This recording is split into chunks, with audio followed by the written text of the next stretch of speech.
Sa ngalan ng Ama at ng Anak at ng Espiritu Santo. Diyos kong tapat at totoo, ikaw lang ang pag-asa ko. Pag-asa, isang salitang kailangan, ngunit kadalas ay hindi nauunawaan. Ano nga ba ang mamag-asa at paano ang umasa? Sinabi ni San Pablo sa sulat sa mga Romano, sa pag-asa tayo ay may kaligtasan na, bagamat hindi pa natin ito nakikita. Dahil ito nga ang ibig sabihin ng umasa, naniniwala na makakamit na, kahit ito pa nga ay sa darating pa.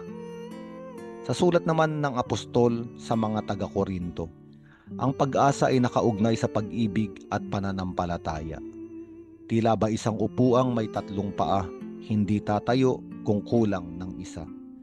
Ang pananampalataya ay biyaya upang sa pangako ng Diyos ay umasa. At itong pananalig ay nakasalig sa karanasan sa Panginoong umiibig.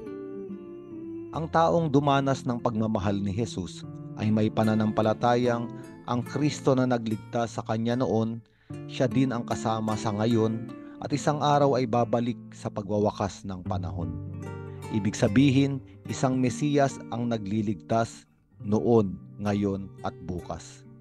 Dahil dito ang taong minahal ng Panginoon ay taong sumasampalataya sa banal na kaloobang nilalayon. Kaya nga lumipas man ang mga araw at sa dako pa roon, bagamat hindi pa natatanaw, alam niyang ang manunubos ay naghihintay doon. Kaya nga sinasabi ng ating salmong tugunan, muugkot tahanan, ikaw ang aking Diyos, ang Diyos na tangi kong pinagtitiwalaan.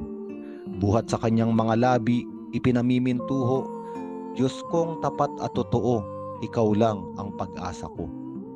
Ang pag-asa ay isang regalo mula sa Diyos.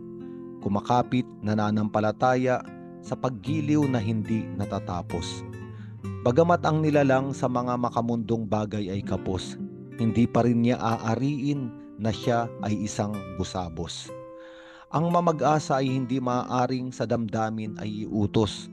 Hindi rin ito makukuha kahit anong halaga ng salapi ang ituos. Ito ay handog mula sa kalangitang ibinubuhos sa mga sumasampalataya sa paghahari ng Diyos. Kaya nga may sagot na para sa mga taong nawawalan ng pag-asa, nagtatago sa buhay, nais palagiang mag-isa. Ito ay kalunasan ng mga pusong napagtaksilan na dahil sa kabiguan ayaw ng umasa na isang umagay darating na may kahulugan. Pag-asa rin ay panghilom sa mga tao na sa sala ay gumun. Ayaw nang maniwalang mahal pa sila ng Panginoon. Ang pag-asa sa atin ay nag-aanyaya. Hindi pa tapos ang buhay, maaring ito'y magkaroon pa ng kulay. Kung atin lamang aabutin ang mga kamay ng may kapal na sa ating pagtugon ay naghihintay. Kamtan ang pag-ibig ni Jesus upang pananalig natin ay malubos.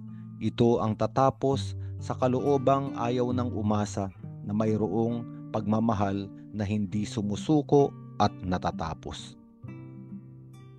Luwalhati sa Ama at sa Anak at sa Espiritu Santo. Kapara noong sa unang-una, ngayon at magpakailanman at magpasawalang hanggan. Amen.